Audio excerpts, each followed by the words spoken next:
Good morning, everybody. Welcome to Automated Software Engineering 2020 in the virtual, sadly. I'm John Grundy and I'm the General Chair of the conference this year.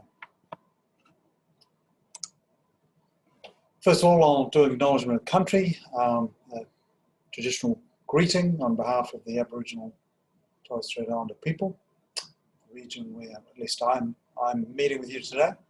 I'll give a General Chair introduction. Then Claire and David will talk a bit about the program and awards. Hopefully we'll have a little bit of time for an online Hoover type activity, and then we'll have the first keynote of the conference from Mahesh Krishnan. As we gather for this meeting, physically dispersed and virtually constructed, let us take a moment to reflect the meaning of place, and doing so recognise the various traditional lands on which we do our business today. Acknowledge the elders, past, present and emerging, for all the land we work and live on, and the ancestral spirits, with gratitude and respect. I acknowledge the Wurundjeri people of the Kulin Nations, the traditional owners of the land on which I'm meeting with you from today.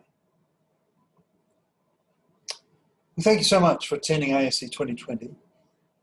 First of all, our thoughts go out to all of those whose jobs, lives, family, friends, loved ones have been severely impacted by the COVID-19 pandemic. Look, it's very challenging times for all of us. Here in Victoria, we've been under what's termed stage 4 lockdown conditions. Borders to the other states are closed. I'm not even allowed to go out of Melbourne into rural Victoria at the moment. Not allowed any kind of gatherings. Very tough restrictions. Not allowed to travel more than 5 kilometres away from my home. Can only go out for medical visits or to the supermarket type things. Hopefully that'll free up again in a week or two, a little more, but it's been a really challenging time, challenging year. I want to acknowledge that all of us have to keep doing our work and keep our outside work lives going. We're trying to fit in a conference like this. So there's nothing like jumping on a plane, going to another country and kind of be able to dedicate yourself to a academic conference. I'm still doing my teaching. I've still got my administration and supervision to do. I've still got some research projects I'll try and ignore this week, but it's very hard to disconnect yourself from those things. And then I've still got my family to be home with and do my commitments to looking after our children and so on. And I expect that many, if not all of you, have got the same range of commitments still going on this week as I have. So again, I've attended several virtual conferences this year. This is the first one I've run, which hopefully won't show too much in the mistakes we've made. As the week progresses, we'll see, cross fingers. There's nothing like attending a conference in a physical, traditional mode, if you like. I don't miss the long periods in aircraft, the hotel rooms, etc., but it is very different. So the original plan was you'd be here in Melbourne this week. Be in the Arts Centre, that's the thing in the background slide there. It's a view of it, that sort of Eiffel Tower thing on top, and then various meeting rooms are sort of underneath. Beautiful place, right on the Yarra River, central, right downtown Melbourne. We'd have had the banquet at the Melbourne Cricket Ground, very famous sporting venue here, and we'll do a bunch of Melbourne-esque type stuff. Then I was hoping a few of you might go on to ICSME in Adelaide, which is next week, and you go home again. So look, this, some things that you might have been seeing here. Melbourne voted 6 times world's most livable city. I love living here. My family loves living here. It's a wonderful place. View of the city there in the top left, and the Federation Square, top right.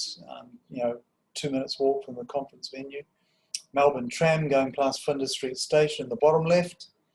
I've got one of the shopping malls, can't remember which one that is, in the middle of town, and then a big brew over the Yarra in downtown Melbourne at night. Wonderful place. So yeah, we were going to be here at the Arts Centre. That's thing on the left in front with the Eiffel Tower thing on it. The river's right next to the round thing, Hammer Hall, to the right of the Arts Centre. The MCG on the right-hand side here, looking at the banquet room we were going to have this week.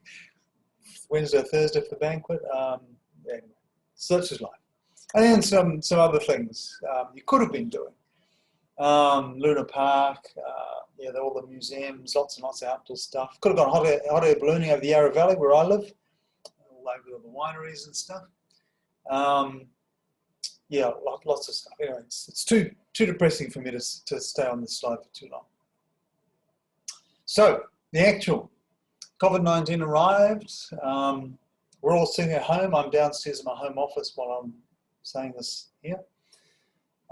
Using Zoom and Hoover. Hopefully that's going to go okay. I haven't used Hoover before and had a number of problems getting enough Zoom licenses and Zoom hosts and so on to run all the Zoom concurrent meetings we've got. Hopefully that's going to work.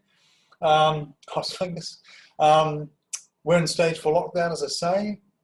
We're all new to organising conferences. I got a whole bunch of advice and tips and read lots of other people's experiences. It just doesn't prepare you in any way to the actual difficulties of trying to coordinate and run a virtual conference. It's nothing at all like running a traditional one. Much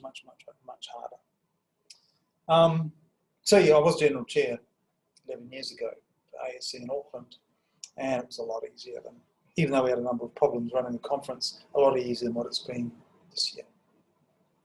So some of the challenges, just briefly, again, the COVID-19 impacts. You can't come to Australia, the borders are closed. We did actually propose at one stage to move to October. That freaked me out, sort of 2 weeks post ASE. The thought was then that things would be opened up a bit and people could travel again, but it's obviously not the case. Actually then moved to virtual in July, as you know. We in our ICSME moved to virtual mode. We have to figure out a whole bunch of stuff. What platforms do you use? How do you do the time zones? I still get really confused on what's scheduled when. The scheduling's way more complex. To redo the budget, get ACM approval for the budget. I had to do that twice, in fact. And then again, we made some commitments to the physical venues and had to deal with them, try and put them off to next year. And then of course, while all this was going on, we had to deal with all the various lockdowns here, move our teaching at the last minute online, blah, blah, blah. So yes, I've been to a bunch of virtual conferences, used a number of things. I thought really seriously about simply using Zoom and Slack like we did for MobileSoft, but maybe ASE is a little bit big. Had to play with Clouder, and went to a couple of conferences using that. I found with ICSE being a session chair and doing a few other things, there's just a lot of platforms to deal with, so I'm hoping we could find something a little bit simpler. A couple of the conference organisers and organising committee members had used Hoover at conferences, so I thought we'll give that a try. We'll see how it goes. It's got some nice things. You can fill out surveys, do Q&A, do breakouts, give feedback on sessions, etc. And it's got quite a nice app. We've asked for pre-recorded videos, just in case if you're listening to this video that I recorded last week, it's because something went wrong with my internet connection. Again, if I have a power cut, I can only use my mobile, so I'd be completely disconnected. And then we'll put the post-recorded sessions to access via Hoover. So again, I attended a virtual conference, I think in March this year. They did a last-minute translate. Now, it was in one time zone, which happened to be Europe. And I had to present late at night, and then one of my postdocs had to attend. She actually won Best Paper, but had to get the presentation at 3 a.m. in the morning Australian time. So again, I've had to present at the ICSE steering committee this year at 2 a.m. So we thought we'd try 3 time zones. I'm kind of regretting it, to be honest, because this caused a lot of grief trying to set them up and to coordinate them. Vast pre-recorded videos. We'll put pre-recorded Zoom session links in. So again, if you're in asynchronous mode, you don't want to listen to someone at 2 a.m. Then you can listen to it the next day. You can send them questions through the Hoover infrastructure and so on. We'll try to schedule a mix as well, so not just the papers and the showcases, but some networking development events. And so we'll see how that goes. This is what some of you asked for. So we ran a little survey to sort of get a bit of a feel about things we should focus on when running the virtual conference. We thought we'd do a bunch of networking type things, early career researchers and PhDs. Thought we'd do a few Ask Me Anythings. I did one of those myself at ICSE. It was a lot of fun, so hopefully those will go well. We wanted to make sure you had some sort of way to kind of meet and talk to authors, so you can do that again through the Hoover breakout rooms. We wanted to provide some new faculty or sort of student kind of support. So we've got how to get a job, some sort of doing your PhD type stuff and kind of development stuff through the Ask Me Anything type sessions from senior people. I hope you'll find some of those useful and interesting. We've also got a couple of panels, a woman in ASE, and what makes a good ASE paper coming up. We have to recost things. Again, this is also something I've never had to deal with before, but we kind of took some feedback from a number of people, tried to keep the cost as minimal as we possibly can. So in the end, we decided the big papers, the full research track papers, they get the most time in the program, they get the biggest paper that we have to pay for the IEEE and prepare for and so on, so they pay a little bit more. The other papers, we made that a little bit less. For the doctoral symposium, student research, competition, workshops, tutorial attendees and so on, there's again hopefully a modest amount, and then for attendee only, try to make that as small as we reasonably could. This is attendance as of, well, last week. So we've got getting close now to 300 people. Get a little bit of break in there. I'm not sure my visualization on the right is the best one to use, but again, large number of people from the US as always. Of course, significant from Canada as well. A large number of people from Australia, as you might expect. Most people are from China, so that's 73 there. We've got a number of people from India. We've got a number of people from Germany, France, Netherlands, Spain, the UK, Scandinavian countries, and a few others around the globe. Yeah, well, welcome to you all in the virtuals. I'm really sorry that we couldn't host you this year here in Melbourne. The program, I won't say much about it. Claire and David will give you quite a bit of detail about that. But again, we've got the research and experience papers. We've got new ideas, industry showcase demos, shorter papers. We've gone for blended sessions for these things, along with some journal first papers. There's a few poster type papers and lightning talk sessions, a late breaking student research competition doctoral symposium, and there's some demo showcase sessions. I hope you will enjoy the technical program very much. More on this shortly. We've got 4 workshops. Really appreciate the workshop organisers putting those together. We've got a software engineering automation, NLP perspective, a workshop on human-centric software engineering and cybersecurity, an advances in mobile app analysis, and a workshop on sustainable software engineering. So again, they're spread on the Monday and Fridays.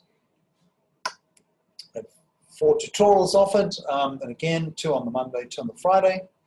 Different time zones again, as you'll see here from the schedule. Again, I hope you'll consider attending one or more of these. Put a number of social networking events on. Here's the Tuesday ones. So in the Europe time zone, I think that is, we've got an Ask Me Anything with Max Penta. Justina will host that. I've got a woman in ASE, Haria is hosting that, again in the Europe time zone, evening here for us in Australia. Then there's a Ask Me Anything with Maria and Com, and Laura's going to host that one. Wednesday, we've got a Getting a Job, both industry and academic perspectives. Steve, an industry person, and Manera, an academic person, going to host that. We've got a PhD session. Humphrey and Zed Chang will run. We've got another Ask Me Anything, this time from Darko, and Matthias being the host for that. And then we've got an early career development session that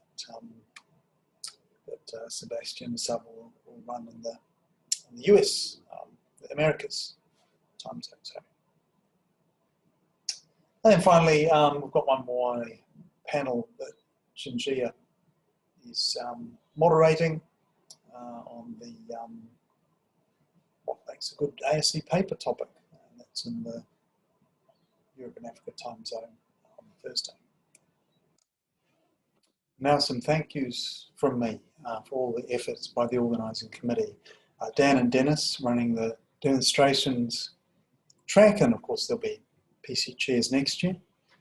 Gabrielle and Jin running a Journal First paper track.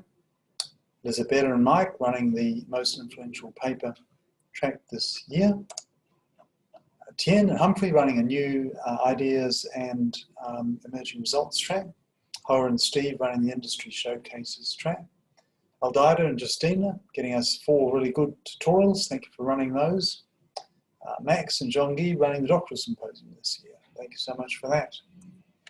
Manira Moran coordinating the workshops. Thank you for that, with 4 great workshops co-located this year. Chun Yang and Haria running the student research competition, where we had a really good number of student research papers. Kevin and Claire running the late breaking results track. Thank you very much. I want to thank Xiao and Yuan for all the publicity work they did, which was really great for the conference. Thank you so much for the visibility. Chetan and Zheng Chang, thank you so much for running the proceedings, gathering up, which turned out to be, again, more complicated and challenging than we expected. Rashir and Lee, thank you very much for the efforts on sponsorship, which again turned out to be a real challenge this year. I want to thank a number of other organising committee members who went well beyond the call of duty. Pick, who did the schedules. When I asked her to do that, I didn't imagine it was going to be anything like as complicated as it turned out, but she did a fabulous job. Multiple time zones, battling with Hoover and conference.researcher.org, and all the challenges to put that together. Thanks to Shari and Fei for getting our student volunteers organised and assigning them and helping prep them and so on. Thanks to Laura and Sebastian for advising on diversity in a number of ways as the conference organisation unfolded, and thank you Akshay and Scott for all the effort on the web, which has been really great. I want to again particularly thank our PC co-chairs, and they've just been fabulous, really great to work with, an amazing job and a huge amount of effort running the conference this year. Claire and David. I want to thank Aman and Mohammed for, well, I suppose, I'm not sure I should thank them for persuading me to bid for ASE 2020 after what's happened, but they've put an enormous amount of effort into organising, running, not just with the local and finance arrangements, many other things as well.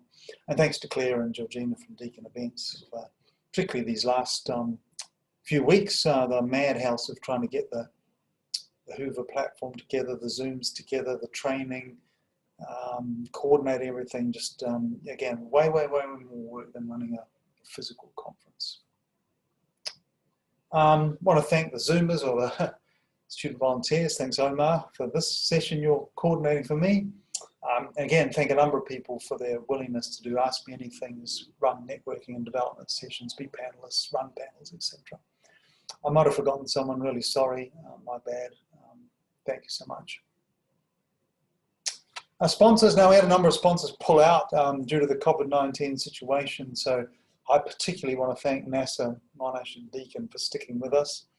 And of course our institutional sponsors as always, the IEEE, the ACM, IEEE Computer Society, SIG AI, SIG Soft, and Technical Council Software Engineering. Great to have your support as always for automated software engineering research and practice. I'll come back to this at the closing, but you know, we hope to run ASE 2021, funnily enough, in Melbourne. So hopefully the world situation will allow us to run it in physical in the place I'm pointing to, you see on the screen, and hopefully we can welcome you here in just over a year's time. So thank you very much. I do hope you enjoy ASE 2021. It's been a really challenging journey to get here. I hope things will run reasonably smoothly. Please forgive us a few hiccups here and there. It has been a challenge to put the program together, and particularly the short time frame we had to kind of go virtual. I'm going to hand over to David and Claire to talk in more detail about the program. Thank you so much.